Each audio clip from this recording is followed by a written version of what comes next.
Assalamualaikum warahmatullahi wabarakatuh. Perkenalkan, nama saya Zulfarinisa, NIM 212101030011. Di sini saya akan membacakan tentang materi pengertian paradigma dan pendidikan Islam.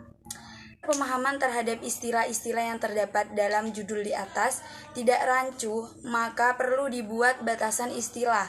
Paradigma baru maksudnya pemikiran yang terus-menerus dikembangkan atau melalui pendidikan untuk merebut kembali kepemimpinan iptek di tangan umat Islam seperti pada zaman keemasan Islam. Selain pengertian di atas, ada juga yang mengartikan paradigma itu adalah modal teori ilmu pengetahuan atau kerangka berpikir. Menurut Nurul Huda dan lain-lain, paradigma yaitu cara berpikir atau sketsa pandang menyeluruh yang mendasari dalam upaya mencari gagasan-gagasan baru untuk memajukan pendidikan Islam. Pendidikan Islam adalah dengan pembentukan kepribadian Muslim sesuai dengan tuntunan ajaran Islam. Pembentukan kepribadian Muslim yang berorientasi kepada persoalan duniawi maupun ukhrawi. Saya di sini akan menerangkan tentang manusia dalam pandangan Islam. Pertanyaan seputar manusia tidak bisa dijawab secara final. Namun dalam pandangan Islam, manusia adalah makhluk Allah, makhluk mulia, makhluk terhormat. Dalam surat At-Tin, Allah berfirman, artinya, sesungguhnya telah kami ciptakan manusia itu dalam bentuk yang sebaik-baiknya. Asyibani seperti dikutip Zakiyah derajat perinci pandangan Islam terhadap manusia, yaitu yang pertama, kepercayaan bahwa manusia adalah makhluk termulia di muka bumi ini. B. Kepercayaan akan kemuliaan manusia. C. Kepercayaan bahwa manusia itu ialah hewan berpikir. D. Kepercayaan bahwa manusia itu mempunyai 3 dimensi, badan, akal, dan ruh.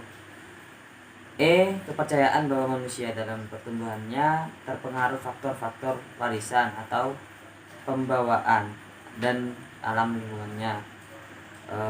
Yang F. Kepercayaan bahwa manusia itu mempunyai motivasi dan kebutuhan. G. Kepercayaan bahwa ada perbedaan perseorangan di antara manusia. H. Kepercayaan bahwa manusia itu mempunyai keluasan sifat yang selalu berubah. Sejalan dengan pandangan di atas, An-Nahlawi mengatakan bahwa manusia adalah makhluk teristimewa. Manusia adalah makhluk teristimewa, mulia, dan bertanggung jawab. Sebaliknya, manusia juga makhluk yang berlebihan, egois, sombong, takabur, dan zalim.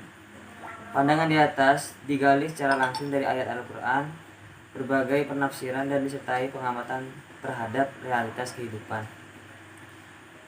Dalam kaitannya dengan pendidikan Islam dapat dilihat dari 3 aspek. Pertama, manusia sebagai makhluk mulia. Kedua, manusia sebagai khalifah di muka bumi ini. Ketiga, manusia sebagai makhluk pedagogik.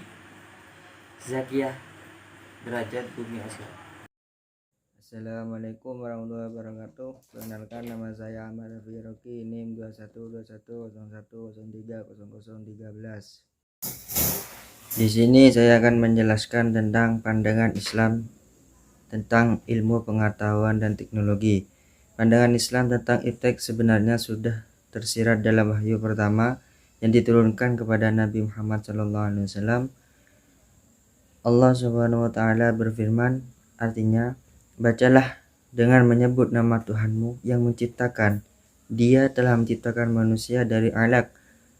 Atau bacalah, dan Tuhanmu lah yang maha pemurah, yang mengajar manusia dengan pena, mengajar manusia apa yang tidak diketahui. Quran surat ke-96 ayat 1-5. Selain ayat di atas, dalam Al-Quran juga sering ditemukan kalimat afala ta'qilun yang artinya apakah kamu tidak berakal, afala tatafakkarun artinya apakah engkau tidak berpikir, afala yatadabbarun. Kata-kata tersebut pada dasarnya memberi dorongan bagi kaum muslimin atau menggunakan dan mengembangkan akal pikirannya menuntut ilmu. Di dalam hadis Nabi juga ditemukan sejumlah hadis yang relevan dengan tuntunan pencairan dan pengembangan ilmu. Di antara hadis tersebut yaitu menuntut ilmu itu wajib bagi muslimin dan muslimat, riwayat Bukhari dan Muslim. Dengan demikian, Al-Quran dan hadis merupakan sumber ilmu pengetahuan dalam pengertian luas. Lebih spesifik lagi, Azra mengatakan kedua sumber pokok Islam tersebut memainkan peran ganda dalam penciptaan dan pengembangan ilmu-ilmu. Pertama, prinsip-prinsip seluruh ilmu dipandang kaum muslimin terdapat dalam Al-Quran. Sejauh pemahaman terhadap Al-Quran terdapat pula penafsiran-penafsiran yang bersifat maknawi yang memungkinkan tidak hanya mengungkapkan misteri-misteri yang dikandung, tetapi juga pencairan makna secara lebih mendalam yang berguna untuk pengembangan paradigma ilmu. Kedua, Al-Quran dan hadis menciptakan iklim yang kondusif bagi pengembangan ilmu-ilmu dan menekankan kebajikan dan keutamaan menuntut ilmu. Pencairan ilmu dalam aspek apapun berujung pada penegasan tauhid, keunikan dan keesaan Tuhan. Karena itu, seluruh metafisika dan kosmologi yang terbit dari Al-Quran dan Al-Hadis sebagai dasar pembangunan dan pengembangan ilmu-ilmu Islam. Dengan watak pandangan dunia eksklusif seperti ini, maka kita tidak heran bahwa spektrum pengembangan ilmu dalam Islam sangatlah luas. Bagaimana dibuktikan dalam sejarah, ilmuwan muslim menerima warisan ilmu dari berbagai pihak sejak dari zaman Yunani, India, Cina, dan lain-lain. Dalam proses transmisi ilmu itu, ilmuwan muslim tidak bersifat pasif. Dengan cara ilmuwan muslim tidak bersifat pasif, maka dapat mengantarkan Islam pada zaman keemasannya pada abad pertengahan dengan cara menguasai berbagai disiplin ilmu seperti filsafat, kedokteran, teologi, astronomi, kimia, pertanian, biologi, dan seni, dan lainnya. Karena itu, tidaklah heran kalau kemajuan Eropa dewasa ini tidak terlepas dari kontribusi Islam di masa lalu. Lebih dari itu, Watt mengatakan kemajuan dan kejayaan yang dicapai oleh Eropa dewasa ini merupakan terlalu utang budi Eropa atau Barat terhadap Islam. Tetapi kebanyakan pihak dari Barat terlalu angkuh, bahkan tidak mengakui sama sekali terhadap pengaruh Islam. Assalamualaikum warahmatullahi wabarakatuh. Saya di sini akan menjelaskan tentang pandangan Islam terhadap iptek yang bagian B, di mana pada saat itu, setelah abad pertengahan dimulai, kaum muslimin terpuruk dan dilanda kemunduran. Sementara itu, pihak Barat mengalami kemajuan pesat di bidang ilmu pengetahuan dan juga di bidang teknologi, terutama pada akhir abad ke-17 sampai dengan abad ke-18 dan 19. Kondisi umat Islam masih tidak jauh berbeda dengan era sebelumnya, di mana sistem pendidikan Islam boleh banget dikatakan tidak dijamah sama sekali oleh unsur-unsur teknologi. Barulah pada akhir abad ke-20, umat Islam semakin sadar atas ketertinggalannya di bidang pendidikan, ekonomi, ilmu pengetahuan, dan teknologi. Lalu setelah itu baru muncul kata revitalisasi Islam yang memiliki arti membangkitkan kembali Islam, yang tujuannya hanya sekedar menyelaraskan kehidupan keagamaan dengan kehidupan sosial yang jauh lebih luas, termasuk dalam bidang ilmu pengetahuan dan ilmu teknologi. Ilmuwan muslim pada tahun 1982, terutama yang dipelopori oleh Al-Faruqi, melontarkan ide yang bernama Islamisasi ilmu, yang tidak hanya berkaitan dengan ilmu alam, fisika, tetapi juga termasuk ilmu-ilmu sosial dan humaniora.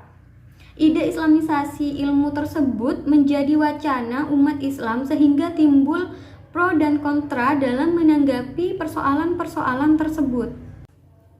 Sebenarnya kita setuju dengan ide islamisasi ilmu yang digagas oleh Al-Faruqi, paling tidak sebagai wacana dan untuk menjawab terjadinya dualisme antara ilmu agama dan sekuler.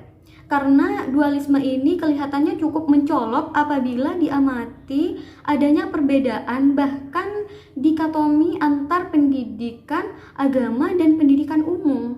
Oleh karena itu, Mas Tuhu pun berpendapat bahwa dalam paradigma baru pendidikan Islam yang ingin dikembangkan adalah tidak hanya dikotomi antar ilmu dan agama. Ilmu tidak bebas nilai tetapi bebas nilai, mengajarkan agama dengan bahasa ilmu pengetahuan dan teknologi, dan tidak hanya yang bersifat tradisional, melainkan juga harus yang bersifat rasional. Hal itu bisa dilaksanakan atau bisa dilakukan melalui pemberdayaan sistem pendidikan Islam mulai dari tingkat dasar sampai dengan tingkat perguruan tinggi dengan cara mengadakan pembaruan pendidikan Islam. Pembaruan yang diharapkan adalah memasukkan unsur-unsur teknologi ke dalam kurikulum pendidikan Islam. Atau bisa juga meminjam istilah Kunto Wijoyo ke dalam kurikulum pendidikan Islam. Islam harus dimasukkan filsafat sains Islam, filsafat matematika Islam, filsafat ilmu, maupun filsafat sosial. Assalamualaikum warahmatullahi wabarakatuh. Di sini saya akan menjelaskan tentang sistem pendidikan Islam ideal yang diharapkan dewasa saat ini. Sistem pendidikan Islam yang berkembang saat ini adalah perpaduan antara ilmu agama dan ilmu umum. Hal ini terlihat hampir di seluruh sekolah-sekolah Islam, mulai dari tingkat dasar sampai pada tingkat perguruan tinggi Islam. Perpaduan ini dipandang relevan mengingat kondisi perkembangan zaman yang mengharuskan mengambil model perpaduan tersebut. Namun, mengingat persaingan di masa depan yang semakin keras dan tajam, sistem pendidikan Islam diharapkan tidak hanya mengandalkan perpaduan yang telah terlaksana, tapi harus menambah pendidikan sains atau ilmu yang berorientasi teknologi setiap perguruan tinggi Islam. Adapun sinyal relevan yang patut dicermati bahwa sekolah-sekolah Islam di Indonesia mengabaikan pendidikan sains, bahkan belum ada atau sedikit sekali doktor maupun profesor yang bekerja khusus mengembangkan ilmu yang berorientasi sains. Pada umumnya mereka menjadi birokrat di berbagai kantor-kantor pemerintah daripada menjadi seorang ilmuwan murni. Dalam kaitan ini, maka perlu dibuat terobosan-terobosan baru agar sistem pendidikan Islam sejalan dengan kemajuan zaman, dengan meminjam istilah Mas Tuhu. Mencoba membuat paradigma baru pendidikan Islam, ada beberapa paradigma baru yang dibutuhkan sistem pendidikan Islam, antara lain yang pertama yaitu output education people atau kultur man dalam kerangka knowledge G, dan yang kedua pendekatan dan metodologi, dan yang ketiga materi ajar, dan yang terakhir pendidik bebas dari. Assalamualaikum warahmatullahi wabarakatuh. Nama saya Muhammad Sigofila, NIM 212101030014. Saya akan menjelaskan dengan pandangan-pandangan baru. Pandangan-pandangan baru sebagai berikut. 1. Konsep pendidikan sekuler tidak sepenuhnya tidak cocok dengan ajaran Islam. Ia mengandung beberapa kebenaran terutama yang berkenaan dengan iptek yang dapat diterima Islam. 2. Sebaliknya, Islam tetap menghormati dan menerima konsep pendidikan tradisional yang sudah mengakar atau mentradisi adanya hal-hal yang perlu ditinggalkan karena sudah tidak cocok lagi dengan perkembangan zaman. Yang nomor 3, pendidikan Islam harus mulai dari hal dini atau kebiasaan positif dari pola pendidikan tradisional dan mengembangkannya sesuai dengan perkembangan pemikiran anak didik dan dengan menggunakan konsep pendidikan modern. Setelah mengislamkannya lebih dahulu dari bagian-bagian tertentu sehingga perkembangannya benar sesuai dengan ajaran Islam. Yang terakhir, nomor 4, generasi muda Islam perlu belajar sampai tingkat spesialisasi baik ilmu keagamaan maupun ilmu sekuler. Namun mereka harus memiliki dasar agama yang kuat sebelum mereka memasuki jenjang pendidikan spesialisasi yang diinginkan. Sekian dari penjelasan saya. Assalamualaikum warahmatullahi wabarakatuh. Assalamualaikum warahmatullahi wabarakatuh. Perkenalkan, nama saya Fifatri Noviawati. NIM 212101030012. Di sini saya akan menerangkan tentang peralihan paradigma. Brewster berpendapat bahwa hubungan pendidikan dengan masyarakat mencakup hubungan pendidikan dengan perubahan sosial, tatanan ekonomi, politik, dan negara. Peralihan paradigma mengalihkan paradigma dari pendidikan sentralisasi menjadi desentralisasi. Untuk menjadikan pendidikan Islam kaya akan keberagaman dengan menitik beratkan kepada peserta didik. Rumusan paradigma tersebut setidaknya memberikan arah sesuai dengan pendidikan yang secara mikro dituntut untuk menghantarkan masyarakat Indonesia yang demokratis, kritis, dan berkualitas. Dengan demikian, kita harus meninggalkan paradigma lama menuju kepada paradigma baru yang berorientasi pada masa depan. Hal ini dilakukan agar peserta didik semakin berkualitas dalam menghadapi perubahan global. Akan tetapi, kerangka pemikiran ini harus mengakomodasi berbagai pandangan. Terdapat keterpaduan konsep sebagai berikut. Yang pertama, pendidikan harus membangun prinsip kesetaraan. Yang kedua, pendidikan merupakan wahana pemberdayaan masyarakat. Yang ketiga, diperlukan prinsip toleransi antar masyarakat. Yang keempat, harus berprinsip rekonstruksi. Dan yang terakhir atau yang nomor 5, harus mampu berorientasi pada peserta didik. Mungkin itu yang bisa saya sampaikan, kurang lebihnya mohon maaf. Wassalamualaikum warahmatullahi wabarakatuh.